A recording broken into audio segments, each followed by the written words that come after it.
السلام کے تعلق سے جو صحیح عقیدہ، صحیح کنسیپٹ، صحیح تصور اللہ تعالیٰ نے واضح کر دیا اور کہا کہ وہ ایک انسان ہے، وہ اللہ کے بندے اور رسول ہیں، اس سے بڑھ کر کچھ نہیں۔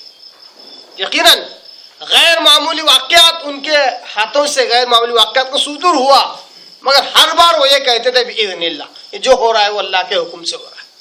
مردوں کا زندہ ہونا تو کہتے بِإِذْنِ اللَّهِ، مٹی سے پرندے کی شکل بنا کر اس کو زندہ کرنا بِإِذْنِ اللَّهِ، یہ اللہ کے حکم سے۔ غیب کی خبر جو بظاہر لوگوں کی نگاہوں سے چھپی ہوئی تھی وہ بتلا دینا اور کہنا کہ یہ اللہ کے حکم سے، یہ ساری چیزیں اللہ کی طرف منسوب کرتے۔ صحیح تصور اللہ تعالیٰ نے دیا، پھر بھی آخرکار انہوں نے یہی کہا کہ اے محمد تم جو کہتے ہو ہم اس کو مان نہیں سکتے، یہ ہمارے پیچھے ہماری پوری قوم ہے، جہاں ہمارا جہ و جلال ہے، جہاں ہماری عزت ہے، جہاں ہماری تکریم ہے، ہم اس کو نہیں چھوڑ سکتے۔ یہ تمہاری جو باتیں ہیں، جو کچھ ہے ٹھیک ہے، ہم دلی اعتبار سے یہ سمجھتے ہیں کہ تم اللہ کے نبی ہو، مگر عیسیٰ علیہ السلام تو وہ تو تین خداؤں میں سے خدا ہے۔ عیسیٰ علیہ السلام اللہ کا بیٹا ہے، عیسیٰ علیہ السلام بذات خود ایک خدا ہے۔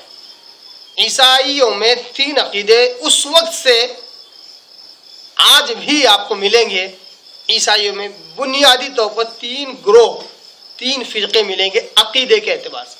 ایک وہ جو عیسیٰ علیہ السلام کو اللہ کا بیٹا مانتے تھے، دوسرے وہ جو عیسیٰ علیہ السلام کو خود خدا مانتے تھے، تیسرے وہ جو تین خداؤں میں سے ایک خدا مانتے تھے۔ تینوں عقائد کا رد اللہ تعالیٰ نے قرآن مجید میں الگ الگ انداز سے اللہ نے کیا۔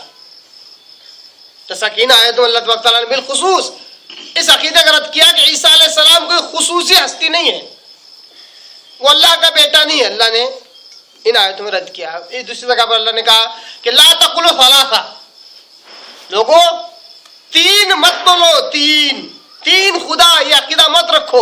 عیسائیوں کے خلاف ہی اللہ تعالیٰ نے خصوصی آیت کا ٹکڑا نازل کیا، لا تقولوا ثلاثہ، تین خداؤں کا تصور نہ رکھو، تین خدا مت کہو۔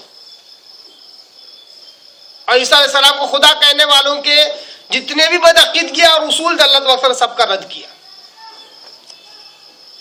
جب یہ سب کچھ سننے کے بعد بھی انہوں نے کہا کہ نہیں، ہم عیسیٰ علیہ السلام کو تو اسی طرح مانیں گے، تب جا کر اللہ نے کہا اے محمد صلی اللہ علیہ وسلم فمن حاجک فیہ، عیسیٰ علیہ السلام کے امر میں اگر تم سے پھر بھی کوئی حجت کرے، من بعد ما جاءک من العلم، بعد اس کے کہ ان کے پاس علم آ گیا، دلائل آ گئے۔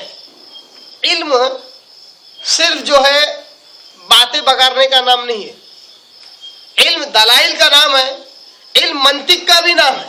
لاجک، منطق اگر وہ صحیح ہو، ہے نا، اس طرح ظاہر سی بات ہے کہ ایک بے بنیاد چیز پر بنیاد نہیں کھڑا کی جا سکتا۔ ایک بے بنیاد چیز ہے، کھوکھلی چیز ہے، اس پر کوئی بنیاد، کوئی بلڈنگ نہیں بنائی جا سکتی، کیونکہ اس کی بنیاد کھوکھلی ہے۔ اگر کسی کی منطق، کسی کی لاجک ایسی ہے کہ وہ بے بنیادی چیزوں پر اپنی بلڈنگ کھڑا کیے ہوئے، تو ایسی منطق بھی بیکار ہے۔ ایسی بات جو سچ ہے، جو صحیح ہے، ایسی لاجک جو درست ہے، جس کو قیاس صحیح کہتے ہیں، کوئی حرج نہیں، وہ بھی ایک علم ہے، اس کو دلیل کے طور پر آپ پیش کر سکتے ہیں۔ اللہ تعالیٰ نے اسی آیت سے پہلے آیت نمبر 58 میں زبردست انداز سے اللہ نے علم دیا، دلیل دیا۔ کیا کہا؟ ان مثل عیسیٰ عند اللہ کمثل آدم، لوگوں سن لو، عیسیٰ علیہ السلام کی مثال اللہ کی نگاہ میں ایسی ہے جیسے کہ آدم علیہ السلام کی مثال۔ خلقہ من تراب ثم قال له کن فیکون، کہ اللہ نے آدم علیہ السلام کو مٹی سے پیدا کیا اور کہا کہ ہو جا، تو ہو گیا۔ آدم علیہ السلام کی پیدائش مٹی سے ہوئی، اور مٹی کوئی ذریعہ نہیں ہے انسان کو وجود بخشنے کا، اصل ذریعہ ہے ثم قال له نے اس کو کہا اس مٹی کا ہو جا ہو گیا. اللہ کا جو حکم ہے, یہ جو کلمہ کن ہے, یہ جو امر کن ہے, اس کی وجہ سے آدم علیہ السلام کا وجود ہوا. اللہ کہتا ہے کہ لوگوں, عیسیٰ علیہ السلام کی مثال بھی ایسی ہی ہے جس طرح آدم علیہ السلام کی. آدم علیہ السلام کو اللہ تعالیٰ پیدا کر سکتا ہے, اللہ نے کیا. یہ اللہ کی قدرت کاملہ کا مظہر ہے آدم علیہ السلام کی پیدائش. تو عیسیٰ علیہ السلام بھی تو اللہ کی قدرت کا مظہر ہی ہے. دونوں میں کیا فرق ہے؟ جیسے پچھلے درس اگر آپ سنیں تو انہیں بڑی وضاحت کے ساتھ اس آیت کو سمجھا کس طرح عیسائیت کی بالکل جڑ کٹ جاتی ہے.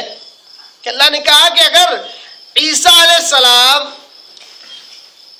اس وجہ سے اللہ کے بیٹے ہیں کیونکہ وہ بن باپ کے ہیں, بن باپ کے پیدا ہوئے, تو بدرجہ اولا آدم علیہ السلام اللہ کے بیٹے ہونا چاہیے کیونکہ نہ ان کی ماں ہے نہ باپ, ان کی نہ ماں ہے نہ باپ.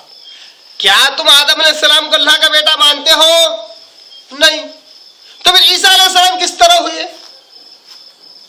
بالکل عیسیٰ علیہ السلام کے ابن اللہ ہونے کا عقیدہ سرے سے ختم ہو جاتا ہے.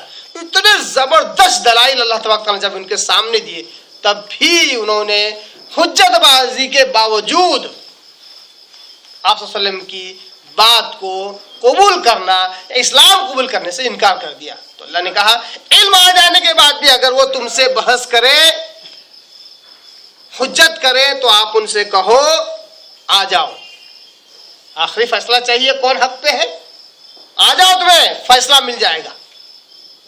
فیصلہ اس طرح کہ ہم ہمارے بیٹوں کو لے آئیں گے, تم بھی تمہارے بیٹوں کو لے آؤ.